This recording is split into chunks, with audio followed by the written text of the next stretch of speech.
We all good? Yeah. Okay, cool. So, oh, shut up right here. Okay. So, what's going on, everybody? Y'all good? We aight. Well, first of all, I want to thank Raphael and you guys. I just want to thank you for this opportunity. This is truly humbling, you know. Um, um, I, Man, I just I really appreciate you guys coming, man. I mean, seriously, this is truly humbling. Like, I never thought anyone would just ask me, "Hey, man, can you teach this or can you teach that?" You know, here at this time, you know, that's just humbling to me because people don't have to ask you anything, you know. And the music world is tough, you know, and just this, man, is an honor. So thank you, man. I appreciate you. It was actually with you that this whole idea became real. Remember me, Boss, you, and Sam in Sydney's room? Yeah, I remember that. And we were just doing Yeah, man. yeah. But that's great. But you stuck with it, man, Yeah, man. and I got busy and totally forgot. So and you know and so I just really appreciate it, man. So but yeah. So I was told that I would actually I would be asked some questions.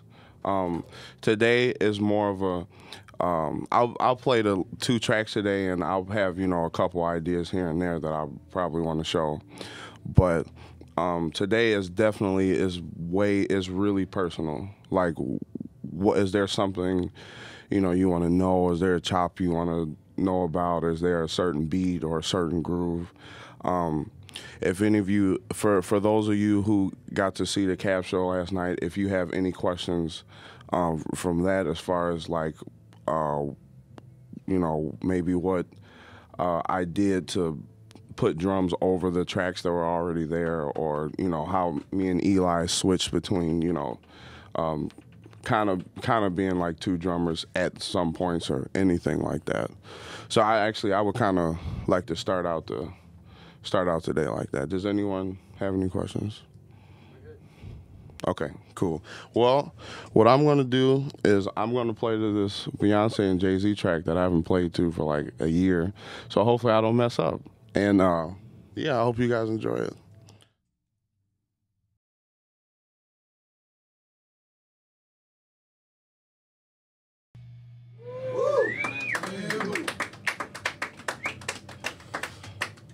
Um, that's one of my favorite tunes by Beyonce and Jay-Z. They've done a few. Um, does anyone have any questions about that? About any chops, any approaches, or anything? Don't be afraid to ask. I have a couple questions generally. So like, how do you get everything sounding like so fat? You know what I mean? Just like the groove and just like because there's like you're doing a lot of shit, and then even when you come back, like it still sounds. Some people when they do that and they come back, it doesn't really sound. So grooving. So how do you maintain that throughout? Well, it all comes back to your fundamentals, and that most important fundamental when it comes to that is technique. So, so I've had a few people actually, tell me that they say, "Well, you seem to have." I seem to have like put a lot of power in your chops, and I tend to do that naturally.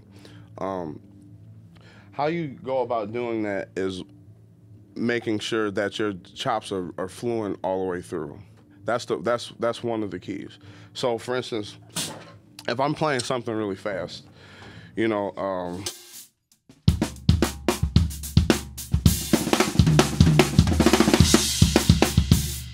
if I do anything fast or if I do anything tricky, it's important to keep where the one is and to know where the groove comes right back in at. And you can be more confident, and that's what makes you confident in your chop.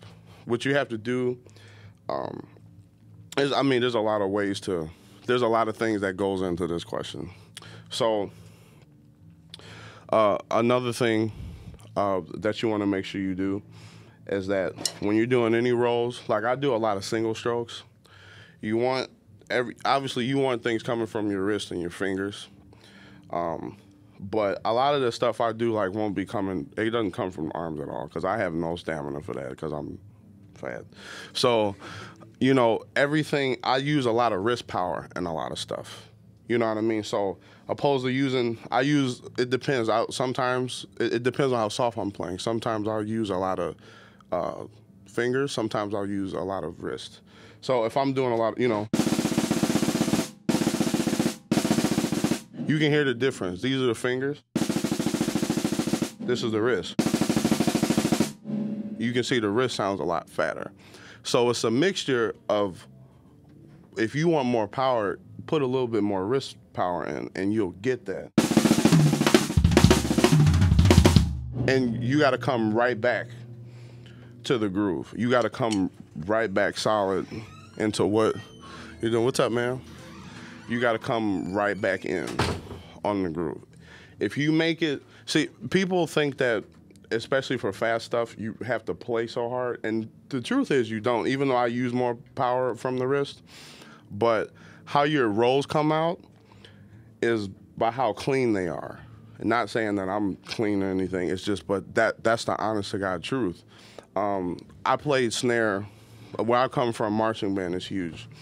And how the horns sound the loudest, I mean, anyone who loves marching band loves a loud horn ensemble, or a loud horn line. The biggest way for them to get the biggest sound is by them all being in tune as much as possible. You don't just get that loud by just blasting your horn. Everyone plays their part in tune greatly, perfectly, it comes out loud. It's the same thing. The same thing with rolls. You know, a lot of time, and you know, you're not playing triplet rolls or 30-second notes in the drum line on snare and tenors so loud. You're not playing up here. You're playing at low heights, 6 inches most of the time, sometimes 9. You know, and you're not playing at 12 or 16 inches high playing triplet rolls. That's just nuts. But the rolls are so fast, if they're clean, they pop right out. It's the same thing. I'm not playing with other people, but I'm still playing with a track. I'm still playing with the groove that I have. So they'll come out like that. You know what I mean? If you use just a little bit more wrist and you do it smoothly, it'll come out really, really powerful, real loud. Just to answer your first question. That kind of leads me to the thing that I was talking about. So like, aside from all the rolls, aside from all the chops and everything, it's the groove, you know what I mean? How do you get that sounding, like the timing and everything, just sounding on point? The groove or the chop? Apart from all the chops.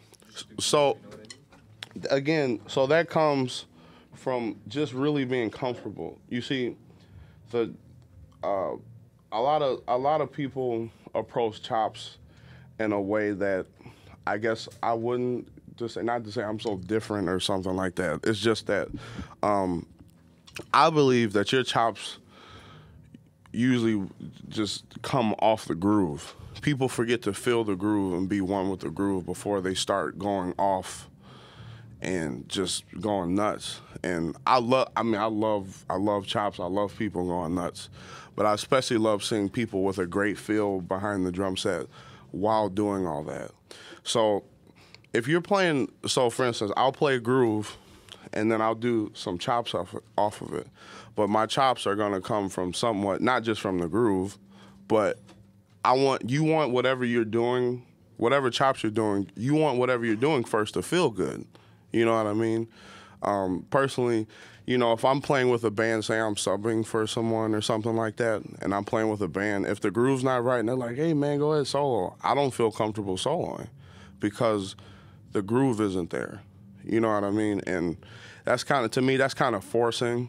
And forcing's only good in certain areas. You know what I mean? So I'll play a groove and then I'll play some chops off of it and see if you can see what I'm talking about.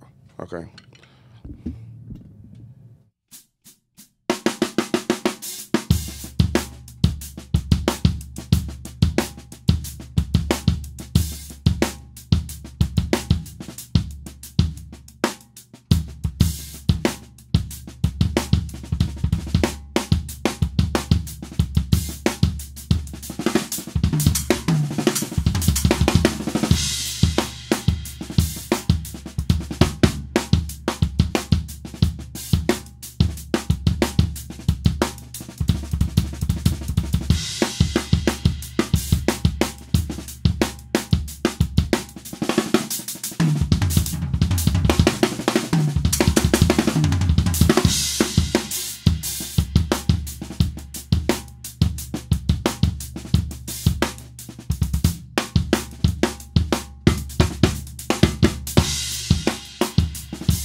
So the thing is, so the thing.